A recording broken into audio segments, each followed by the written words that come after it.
Well, that was a bit laggy. Hopefully, it's not too bad. That was just OBS lagging. Golden Goal Fantasy Football Podcast. We're back. Sorry, I missed a week because I was on holiday last week. So yeah, got a bit to catch up on. Game week 40 now. I think we're called in Sky FF, which just feels absolutely mental to think we're on 40. Barely feels like the season's well, I don't know. It feels like it's been very, very short. Anyway, how are you getting on, mate? How are you doing, and how's your Sky team? Yeah, good, mate. Yeah, I'm just sort of hanging around where I kind of was, I think, last week. I can't remember what I said, but around that 2K mark, I think I did temporarily break into the top 2K, but I'm slightly out of it at the moment. But then we're in between games and stuff, aren't we? So no need to worry. And yeah, good handful of transfers left to sort of see me out to the end of the season. You done anything radical tonight? You hopped on any Man City players or done anything? No, I've got John Stones already. I've had him for quite a few game weeks. Actually, he's been quite a nice addition, although he got pulled off, didn't he, against one of the games at half time that he scored in, but I still got the goal, so like kind of happy with that.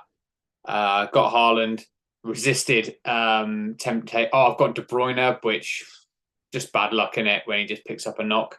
So yeah, I forgot about that.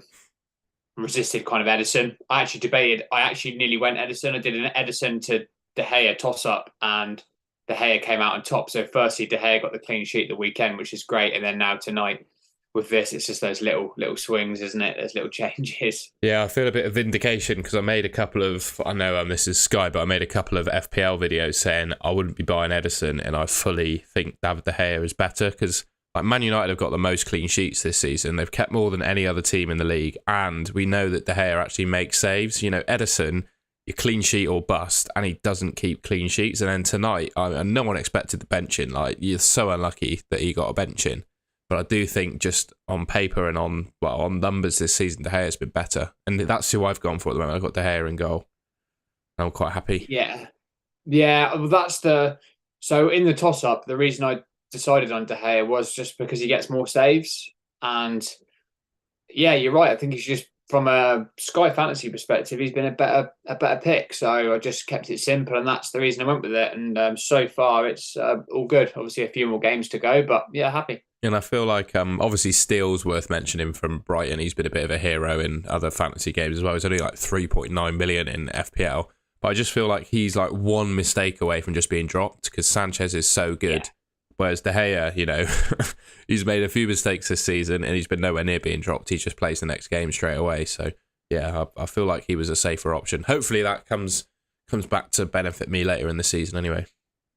Yeah, you always want continuity and consistency with any of your players where you not feel like you're on a knife edge. And yeah, De Gea is comfortably number one, isn't he? So yeah, that makes total sense. You're always running a risk with those really cheap assets. And I made a few transfers tonight as well. I sold Trippier for Ruben Dias. I got a feeling that Dias is kind of Pep's sort of favourite centre-back at the moment, and he's pretty much locked to play every game, in my opinion. I sold Saka for Rodri. It feels like a bit of a safe move, but yeah, we'll see if that actually benefits me. But I just thought with the fixture volume of City, it made sense to do it. And then in order to fund those two moves, because obviously Trippier to Dias is quite a price leap, I did Martinelli to Solly March tonight. So I did it early ahead of the game tomorrow. But, you know, it'd be annoying if Solly March doesn't start. But I think regardless, that's a smart transfer anyway, because I just feel like March is a great option for the remaining games. Even though he's got some tricky fixtures mixed in, like I just feel like Brighton can score against any team at the moment. I think before the FA Cup semi-final, BBC were rolling like some stats of teams for like chances created like across Europe. And I think Brighton are literally the best team in Europe for creating chances per 90 minutes at the moment. So I think that says it all. Yeah, we've got quite sort of fairly similar teams. I did a few of those moves already. Yeah, so I kind of, I brought March in a couple of games ago. I took out Saka over Martinelli when I for whatever move that I did. It just happened to be that Martinelli's now, well, he's on the bench, but I don't know what you think, but I don't feel like it's a long-term draw. I think it's more like a bit of a oh yeah, mate. sort of rotation. Yeah, I won't believe for 1 second that Martinelli is now not favoured. And the fact that Arsenal are in another competition, it just makes me think he's going to play. Yeah, he's going to play the next game. I think he'd be all right. Yes, I think we're all lining up with sort of very similar teams. How many transfers have you got remaining? So with my 3 that I used tonight, I am down to 5, 6. which I think is bang average in terms of numbers. Now, I think probably your average Joe playing Sky is on 4 or 5. And then tomorrow night, I think I'm going to make one more. I think I'm going to sell Zinchenko for Estupinian. Even though it's Man United, I feel like that's just with the fixture volume Brighton have got. Estupinian looks decent going forward. Got tackle bonus in his locker. Obviously clean sheets because Brighton are good defensively. I feel like that's a smart transfer. But yeah, we'll see. We'll see how it pays off. Do you own Dunk already? Already got Dunk, yeah. Yeah, it's nice move. Yeah, like you said, there's some fixture volume there for a couple of teams, isn't there? City being one and Brighton being another. That makes sense. Yeah. I've kind of got Trippier kind of sitting around, and he hasn't been as good as he was earlier in the season. So there is potential there to make a move to someone else in the Brighton ranks or United ranks. Yeah, absolutely. I feel like, people I feel are over. Well, we'll see how much they are owned in the Sky at the moment. I imagine quite a few have Man United defenders before I jump the gun and say they're not very popular. But yeah, I just got a feeling that the Man United defence is kind of being overlooked this season. Even without Varane and Martinez, they seem to be keeping relatively good numbers of clean sheets. Yeah, Luke Shaw got a cleano passing bonus in his last 2 playing in that centre back position, and obviously a cleano against Villa. Yeah, Luke Shaw could be a good option too. 7.9 million. Yeah, could go Zinchenko to Luke Shaw. It's one to think about, isn't it? Last time I brought Luke Shaw in Sky was that a few weeks back, and he got injured about halfway through the game. So I had an immediate move back out again. I think I just moved him on. I didn't even wait to see that United lineup for the next. I just boom, get him out and made the right move. Does that put him in the never again tier for you now, or? I haven't had great luck with Luke Shaw. I know, I think Dan Cox has talked about it as well. He's been one of those players, that kind of does really well up until I own him, and then it's kind of like 1s and 2 pointers. So no, it doesn't put me off another go. One last hurrah with him, maybe. Shall we have a look at the upcoming fixtures? Have a chat through. We're going to captain each day, etc. Yeah, let's have a look. Maybe pull them up. So we've obviously got the games going on tonight. So we're 14 minutes into the 8 o'clock kickoffs tonight. I'm just going to have a little score check actually for anyone on the stream. 0-0. All 0-0s. Yeah, unless of course I'm slightly delayed. No, looks like that's the case. Twitter's saying 0-0 as well. That's where you get the early news, isn't it? Like Andy at Let's Talk, everyone talks about how he basically tweets the second a goal goes in. So it's he's almost ahead of. He's ahead of any time I've ever watched football in my life. I think there's no time where I see a goal and he hasn't tweeted about it before. Yeah, I think I'm the same. Right, let's pull the fixtures up. So yeah, cool. Thursday 4th, tomorrow now, the time we're recording this, we've got Brighton at home to Man United. I'd just be interested in your general thoughts on that game, mate. How do you see that one going? I feel it's really difficult to call, and it could be quite similar. Obviously, they played out in the semi-final of the FA Cup, and obviously there wasn't really a team that was better than the other one. It went right down to penos and one of the last kicks of penos for someone to win it. So, I mean, can you call that game? Who do you like the look of in that one? Well, Brighton obviously come off the back of a really good result against Wolves.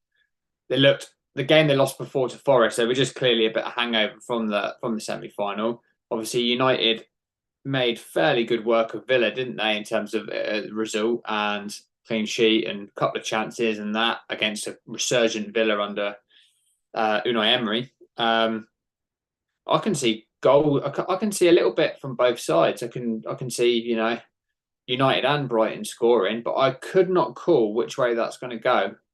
Brighton at home. Yeah, I mean, I'm the same. I'd be interested to see. Obviously, I guess Rashford is going to be the most popular captain, but just because the I reckon game's so tough to call. I mean, yeah, I think it could be one to go differential, though. Yeah, I think you've just got Rashford, so I'll be going for him. But yeah, it's so. I just think the game's so hard to call. You could almost captain a number of players, to be honest. Like De Gea, like we mentioned how he's always got a backup of saves. Could he make saves bonus in that game, and could he keep a clean sheet again?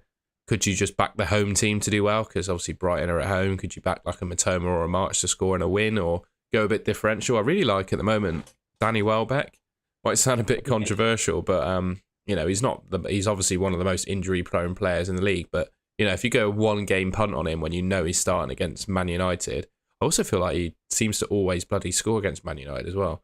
But yeah, I think he's a great option.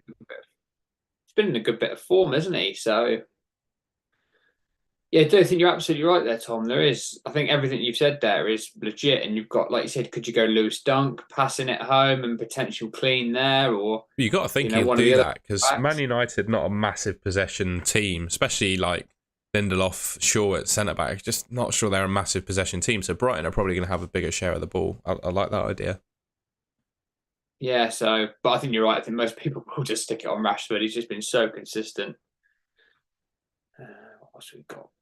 So yeah, it's going to be Rashford. At the moment, it's Rashford for me, Tom.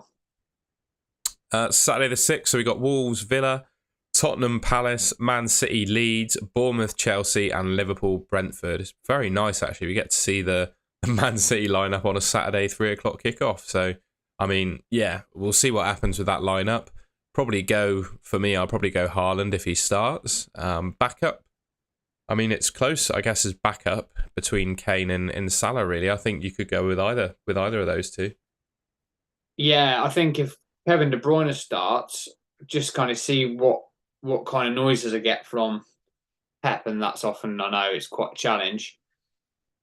Leeds have been so leaky. I know Big Sam's come in or whatever. That's the only little thing that maybe puts me off. De Bruyne has been in good form. Leeds have been leaky. Like, that's like a match made in heaven. But then you bring in a new gaffer, someone like Big Sam. He's just going to try and shut up shop. But can you shut up shop against Man City? No, I don't think they can at the Etihad, mate. I must say, I just don't see it happening personally. No. So yeah, this isn't like. Oh, sorry. Go on. I don't want to talk. I was just going to say, my rank, I've got really nothing to lose. So if I see KDB starting, I might just stick the armband on him. I just do know that that's quite risky, but yeah, I don't mind it. Obviously, Tom, we could go with a Bournemouth player against Chelsea, like against relegation strugglers Chelsea. They could, there's a couple of Bournemouth players there. Mate, I cannot believe how bad Chelsea look at the moment. It's bleak. I don't really know how they fix the problems either, to be honest. They just look just look so dejected. They just need to stay up. I know that sounds mad. I think they obviously will. They've got enough points in the season, but they've got the same amount of points as Bournemouth. If Bournemouth beat them, Bournemouth go above Chelsea. It's horrendous. Do think people realise how bad Chelsea have been? But if this bad run of form had started 3 or 4 games earlier, they'd be in a relegation fight, which is absolutely mental to think. And if they keep losing, Tom, then they really will be looking over their shoulder. So, I think, I think like Bournemouth are really fighting, and you can see that. I don't mind like a Solanke or something like that for that game. I think until they're safe, they'll be scoring goals, as they've proved already. Yeah, Salah at Anfield. I feel like that's a good game for him. I know Brentford are they're obviously not horrendous defensively. They're I'd say just average across the Premier League. But yeah, for me, that's Anfield is such a factor. And do you feel like, I know, I wonder what are your thoughts on Liverpool for top 4? Do you think it's still possible, or do you think it's just completely written off? I don't think that'll be massively in their heads. It might be in the back of their mind if they pick 3 points up tonight and then Newcastle lose a couple of, I think it's like 5% in the back of the mind, 95% just it's job done. It's too far.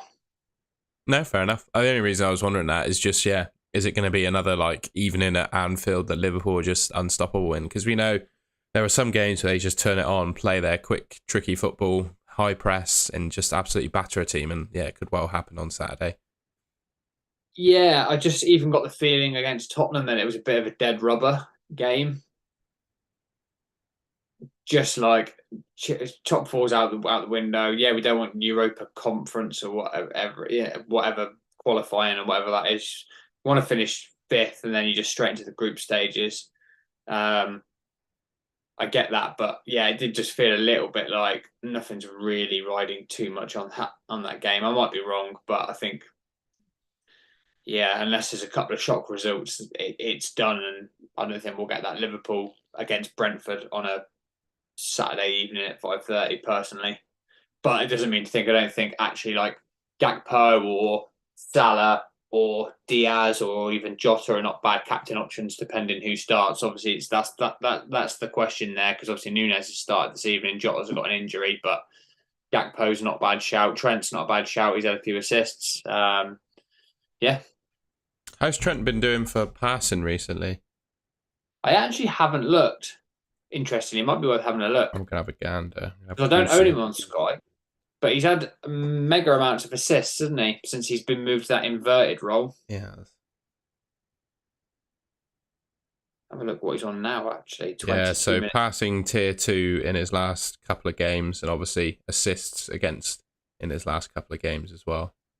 How many games has he had passing tier 2 in? Has he had it since Arsenal? So Arsenal, he didn't get passing, he got tackles. Leeds, he got passing tier 2 and an assist. Nottingham Forest, he got an assist, no passing. West Ham, assist, passes tier 2. Tottenham, assist, passes tier 2. So, yeah, looking pretty good. So right now, he's right this minute, 22 minutes into the Liverpool game. He's Liverpool's biggest passer in the game already. He's on 23 passes, 2 tackles and a shot already. So there's definitely more involvement there, isn't there, from Trent in terms of the bonuses and stuff. I think he's a really good asset. The only thing with Liverpool is they're just not keeping enough clean sheets, but he's not far off really worth his price. And if those clean sheets went up, he really would be worth absolutely every penny, especially if he can clean up like a full set, which is very possible in that inverted role. Like you said, everything's now coming through him. If this was him playing normal right back, he would be on less than he'd 10. be on, same as Simicast, he'd be on 8 or 9 passes. So yeah, I think next season he's going to be one to watch. I think he's going to move more into that central midfield role permanently. I don't know, probably a few people have seen me tweet about it already. So if they keep him as a defender, that could be gold. I felt like, because I've always had that opinion about him too, but I felt almost like I didn't want to publicise that opinion because I'm not a Liverpool fan. I don't watch the team closely enough, and it almost feels like just a basic observation. Like it's just, but I think it's so obvious that position works for him. And as long as they find an accomplished right back that can defend and cover for him, I think that's a coup for Liverpool to play him in that position. I really do. I think the consensus on Liverpool Twitter, obviously I follow loads of die-hard accounts, the consensus from what I've seen, and even when I've commented in the response I've had on comments, is that he looks at home central midfield. He does. I think a lot of the fans want to see him there, like actually on the starting lineup beforehand in that central midfield position. The concern is, and I know Gary Neville voiced this, is just if you play him at right back and then he's your centre mid, you're just leaving a little bit more work for like Konate to do at the back, which is completely legitimate. And so I think, yeah, either you have a really good system with more new players that come in that can help with that a little bit more, or you just, get a new right back. I don't know what Klopp's going to do though. It's going to be quite interesting, Tom. I think it's definitely worth watching this space because I don't think they're going to buy a new out and out right back at all, if I'm honest with you. I think you should just give Joe Gomez a game there and see what happens. To be honest, I think he'd be good enough. But we'll see. Maybe that's a very basic non-Liverpool fan opinion as well. No, I think it's a good shout, and I'm interested to see how it works. But I definitely think Trent's going to be back on the menu for fantasy selection on all formats next season. Yeah, and obviously taking all biases aside because they're two of Man United's biggest rivals, but I just remember the best I've ever seen Kevin De Bruyne play, and we all know the strengths he brings to a game. It's quite similar to what Trent brings to the game as well in terms of like crossing the ball from any angle. And I think Kevin De Bruyne is at his most dangerous when he's like in that right centre midfield position and he can just pick up the ball and whip it into the box from pretty much any position. I feel like if Trent adopts a role like that, he'll just be absolutely lethal. So I know this may be a little bit wide of the mark and a bit biased at the moment, but a lot of Liverpool fans are like saying that he's like, he's kind of, that's the way he's going in terms of his play. He doesn't have what Kevin De Bruyne has in terms of those forward surging driving runs to like. Yeah, Kevin De Bruyne's runs are magnificent. No, I'd agree. But yeah, I think Trent has everything else. I'd agree. But yeah, the joke has been going, that Trent's passing is right up there with Kevin De Bruyne's passing, and he develops a few other areas. He's not that sort of player in centre mid. Actually, he is in what you've described. I don't think he's that surging forward player at the moment. Anyway, but you never know, that could come. He's only 22, isn't he? 23. So. But yeah, it just looks like every game I see him play at right back, he just does not give two hoots about defending at all. None of them, no, and that to me means that because that's not him personally. Obviously, the instructions that are going on, it's very clear that no one's bothered. Like that's a clear Liverpool tactic. That is like you are. Yeah, and they're willing to be vulnerable to let him go forward. Yeah.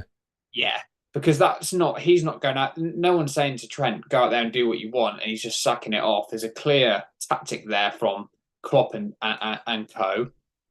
And I think it's been quite cool with the kind of change in position for John Stones, and then Trent sort of just at the same time has also moved, and it's like that evolution of English players that can play further up and dictate games. It's going to be interesting for not only fantasy but also actually England football team in the future as well.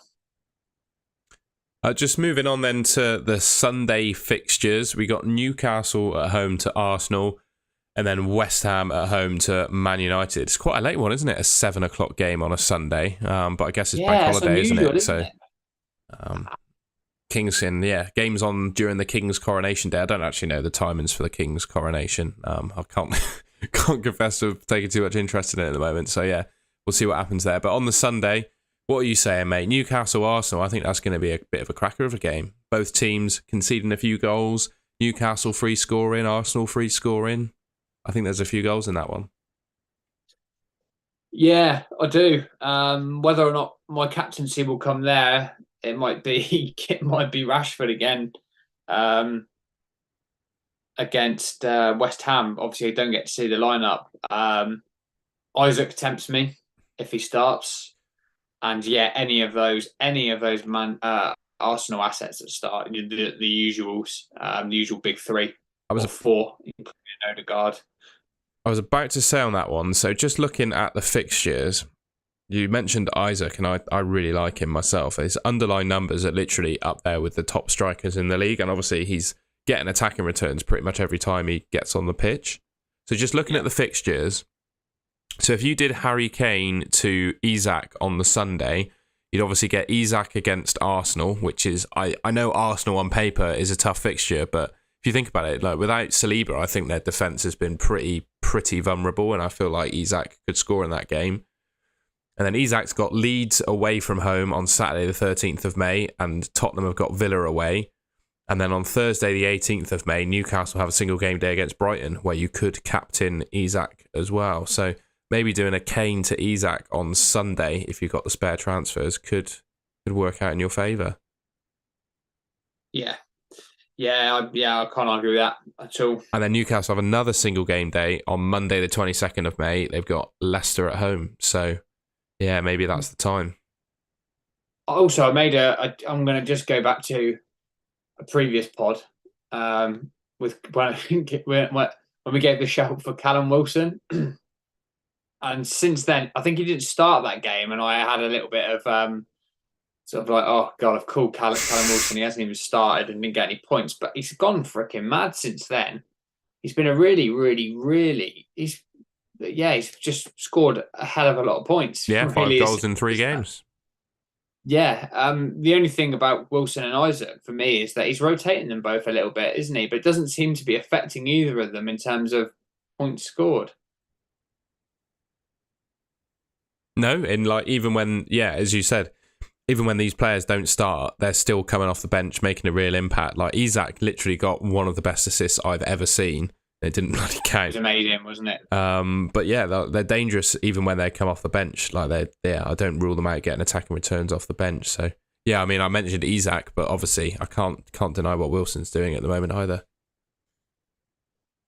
Yes, and Wilson, when he's fit, is like a goal every 2 games or something, isn't he? On average. I mean, in my opinion, I think I've said this a few times, but he is genuinely England's second best striker, in my opinion. But yeah, it's just his fitness that lets him down. And yeah, but that would be my opinion on him. I think he's literally that good.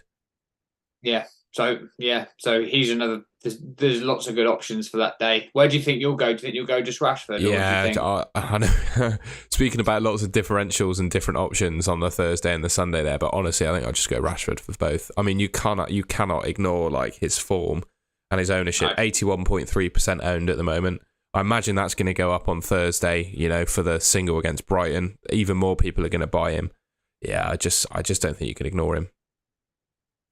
No, he's been absolutely brilliant since the World Cup, hasn't he?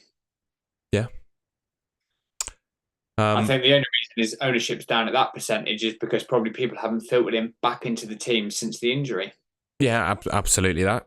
And yeah, I think Thursday's probably the hop-on point where he'll go to like either 100 or like 99.9% owned in the top 1K. Yeah, agreed. Final day of fixtures then next game week on Monday the 8th of May, Fulham, Leicester, Brighton, Everton and Nottingham Forest, Southampton. It looks like a Brighton player day. Feeling Lewis Dunk myself. He's the one that I've picked when I captained. Who did I captain him against? I captained him at the weekend against Wolves. He would be just the standout player to captain for me from Brighton. I don't know what you think, but my mind would go to Lewis Dunk on that one. Yeah, from Brighton, yeah. Valid shouts for all the players we've talked about as well. Also give a little, and I'm sure people are going to be on this player because I've seen it sort of bashed around Twitter, but Jamie Vardy's a good shout versus Fulham. They're fighting as well, aren't they? And I think that's like a massive part now of the end of season stuff when teams are fighting to stay in the league. See, Brighton have had a great season, but they're not in any danger of anything, are they? See, Everton are still fighting as well, but yeah, I sort of like a Vardy shout. And again, Vardy's like a Wilson, and when he's in those little veins of form, it can be 2, it can be 3. Doesn't need many opportunities, does he? No, and I feel like, and then obviously in a most respectful way to Jamie Vardy possible, I don't lay a glove on him in terms of football, so I'm not disrespecting him by saying this, but I feel like he's going out with almost like one last whimper, where for the last 4 or 5 games this season for Leicester, he's just going to give 100%. Probably break his body and then might not even play for them again. But I think, you know, that he'll go out in a frenzy scoring goals to keep them up, I reckon. That's a bit of a narrative that he can write. I was going to say, and that would just sum Jamie Vardy's kind of career and his sort of Sky sort of fantasy career as well, where he's just been so potent and killed me so many times, and also done really well for me as well. And a man that's always gone punched massively above his weight in terms of statistics, Tom. Everyone can pull up all the expected this, expected that. He, like Son and Kane, is super clinical, doesn't need many opportunities to score goals. Absolutely. I might bring him in. There's that little sort of thought there just to see him out in my team. Yeah, I don't mind it at all. Do you know when Mitrovic is due back? He's got another game, I think. 1 or 2 more games. I don't know if anyone knows. Can tell us. I'm pretty certain it's either. I'm almost convinced it's either 1 or 2. Yeah, Google's not helping me out. Yeah, maybe that's a shout if he's back. Probably isn't though. Probably 1 more week to go. Okay, that does it for the fixtures. Yeah, I don't think he's back. I don't think he's back for the Leicester one. No worries. That does us for the fixtures. I just thought I'd show the Game Week 40 clean sheet odds as well. Usually, I try and flash up these fixtures, clean sheet odds and goal scoring odds whenever they're available. So top of the tree, we've got 2 teams joint on 52%. We got Brighton, obviously with their fixture, Everton at home, and then Man City with Leeds at home. I think I'd largely agree with those numbers, to be honest. Chelsea, Liverpool, Tottenham, Forest, Villa and Man United are the teams above 30%. I usually have like an unwritten rule that anything below 30%, you're probably not really banking on a clean sheet. I honestly think Crystal Palace will score against Tottenham as well. I think 40% clean sheet odds there is ridiculous for how Tottenham have been playing. So maybe that's the only one I don't agree with on that lot. What do you think, mate? Yeah. No, you've summed it up really well, mate. To be fair, yeah. I bet you can't guess who's top of the goal scoring odds. Wonder who that is. Yeah, no surprise on that one. But I just thought I'll flash it up on screen. I won't even go through the names. But yeah, this is if you have to. So the fixtures we've just showed you, the Brighton Man United game does not fall under Game Week 40. But I thought we'd talk about it because it's tomorrow when we're recording it. So that doesn't count. So these figures don't have Brighton Man United in them. They're actually raw Game Week 40 numbers. So yeah, you can take those in yourself without me going through them. The obvious man is top of them, as we all know. I think Haaland is the best captain whenever every time he plays a football match, basically. 50-goal season is amazing. So, yeah, he absolutely is. Good evening, Mr. Blanky, by the way. I didn't see your... I've only just seen your comment now, so apologies. I've just pulled up the chat, Tom. That's right, mate. Sorry to miss your message, Mr. Blanky. And then we had some... Well, not that they really mean much now, because these came out on Friday, and I imagine people have... Well, how many transfers do you reckon the average Sky player has made since Friday when these figures came out? Do you think everyone's pretty much made at least one transfer? Yeah, I reckon I'd be between 1 and 2. Yeah, I think I had 9 then. I think I made 3, so I'm 6 left. So you've done similar as well. So just take I know it's just me and you in the data pool there, but yeah, I've gone from 9 to 5. So yeah, I mean, I think the average is probably 3/4 now. Which, to be honest, feels comfortable for the rest of the season. I feel like 5, so. I've still got 1 in my back pocket to use at some point, and I think Isak might be where I use it. But I think 3/4 will be the average now. But yes, I think everyone is sort of, even the people with surplus of transfers, they've probably used some of them this week, as we have done. Well, some teams have got 6 or 5 games left, and some have got like 4. So that makes sense. If you've still got 4 or 5, or in my case, I've got 6. It's still like, yeah, it's a good amount, but it's not excessive, I don't think. Especially with like Brighton have played 31 games, so there's a few options there, isn't there? That just makes sense, doesn't it, to jump into quite a bit of Brighton just looking at that? Yeah, I'll have 4 of them tomorrow. Might even have some more. Yeah, I might just do the same as you, just pile in. Yeah, I think the only thing I have to worry about them, it depends, obviously, they've got stuff to fight for, I suppose, in terms of Europe, but it's just whether they don't go on the beach. I don't think they're capable of doing that. They're such a good team, but do they have a little drop off towards the end of the season because they're not chasing like a big trophy or a title? I don't know. Maybe that's a flippant comment. But that's what I was about to say, that exact thing. I think if they were like, where are they? That's a good point. I've said all that without researching where they are in the table. No, you are right, mate. They're 8th in the league. So 52, 57, 5 points adrift to Liverpool. But hang on a minute. But 31 points, Tom. Sorry, 31 games. They could make 5th if they're still in the running for 5th. Yeah, so they win. They get 6 points from their next 2, and yeah, they're in 5th, and they're ahead of Liverpool on games. Yeah, exactly. So really, there is something still to play for there for Brighton. Apologies to all Brighton fans. Liverpool have just scored. Salah. We'll take that. I've got him in every fantasy football team I have at the moment, so as does probably everyone watching this. But yeah, he scored 2 penalties now, so that's something. He's actually learned how to score penalties again. Yeah, it looks like Nunes got the assist in terms of Diop fouled Nunes and went in to get the ball, missed the ball, took Nunes out, penalty. So 1-0 to Liverpool. 0-0 still in City. So any Salah captainers over Haaland at the moment are 1 up. We'll see how that ends towards the end of the game. I've noticed too. I was just looking. I've lost them now. I was looking at the passing numbers, and it looked like Ruben Dias has literally made tier 1 passes before half time, and he's the person that I brought in. So I'm quite happy to see that. Excellent, Tom. You're just hoping now for that clean out, aren't you? Yeah, he's made 71 passes in 39 minutes. It's bonkers, isn't it? Rodri's on 45 as well. He's my other transfer in. Trent's on 37 with 3 tackles, He's so it looking looks good. like Trent. You'd want another 5 or 6 from Trent before half time. They'd want him to be nearly 45, I would imagine, just to get him nice and close to that kind of tier 1. And then another tackle in there, a clean sheet. He could be on for a good haul as well. But yeah, Diaz is done, Tom. At half time, you could sub him off, mate, and you'd No, have your no, no, 5 don't do that. I points. want the clean sheet. You can go at Yeah, 60. you want the cleaner. Yeah, I get you. So it looks like, yeah, so Haaland's had 5 passes. So again, like normal, he's not massively involved. But that doesn't stop him scoring. So I Absolutely, was just mate. saying that Haaland's not involved, really. I've had this on screen for a little while, but it's just the Golden Goal mini league. David Baxter's still top. I'm just going to see where David is overall, and just have a look at the overall leaderboard. Actually, it's probably worth just having a quick gander at that. So nice to see Paul McNulty's still top. It's very close though. He's 9 points ahead.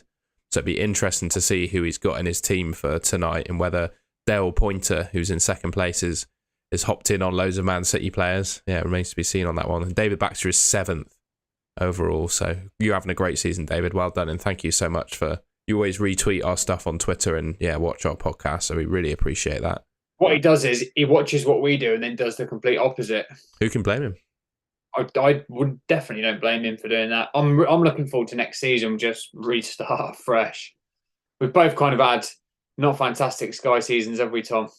Yeah, absolutely. Mine's through. definitely not one to write home about. I don't think I'm going to be winning any mini leagues. I'm just hoping that, like, I don't think top 100 is possible, but I just want to climb as many ranks as possible with the transfers I've got left. And to be honest, I think, like I was saying before the World Cup, I think I was in about 3,000th, and I'm up to 600th now. And I still feel like I've got more transfers left than the average player as well. And I've used a load tonight, so I feel like all that combined, I should be able to climb some ranks. And I'm loading up on Brighton, which is, I think, the best team to be buying players from. So I'm hoping all of that equals gains. But yeah, we'll see. Where did you finish last season? Can you remember? Genuinely, probably 200, 300, something like that. So I could have a very similar finish to my season this year than I did last year, and think of it as an average season because I've had a bit of a late rise. Yeah, I can't remember where I was. I was 100 in the hundreds, not low, as in 100s, is in like somewhere in between 2 and 900. I literally can't remember. I think 500 to finish last season, which is still really not. They're not bad finishes. When you take into account how many people play the game and stuff, still nothing to be sniffed at. But we aspire for higher, don't we, Tom? Yeah, and I'm just trying to remember. Like, I think I sacrificed my overall rank last season to win my cash mini league. Because I knew I play against my dad basically, and I knew who he had in his team and that he didn't have any transfers left. So I knew as long as I covered off his captain every day, there was no way he could possibly overtake me. So I just made sure I did that to wrap up the mini league basically. So I think I probably sacrificed my own rank for that. So yeah, we'll see. We'll see how we finish. I'll just reel through the other guys so they don't feel forgotten. We got Tim in second, 3119. So what's that? 25 points behind David. So definitely not insurmountable. Dean Hicks in third with 3112. Kian McKenna, Shane White, Stephen Manning, Martin Felton, Glenn Murray, Shane with his second team, and Martin with his second team as well. Again, we've been saying it. Well, I've been saying it pretty much every time I've seen this leaderboard. But this season in Sky particularly, we're seeing some really top players having two teams that must be literally identical. Yeah, just because they're neck and neck, essentially. I think it's the way to go, and I think I'll definitely be trying to play that way next year as well. I don't think, certainly at the start of the season, I'll be diverging at all. Just go with the same for at least the first half of the season. It looks like Paul's, in terms of the overall leaderboard, Paul's differentiated, isn't he? The two teams now. Yeah. One's 20 points behind the other. Yeah, I wonder how many City's got in his, like, I feel like his main team he's probably not massively loaded up on, Man City, but in the other one he might be. Who knows? Be interesting to see what it looks like at the end of the night. That's it, Tom. We wait, don't we?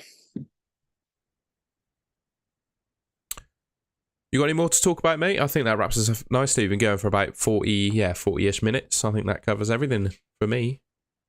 I think we've called it the Sky podcast, but really we just cover football. We could have a football talk show, Tom, couldn't we? Really? I know I could.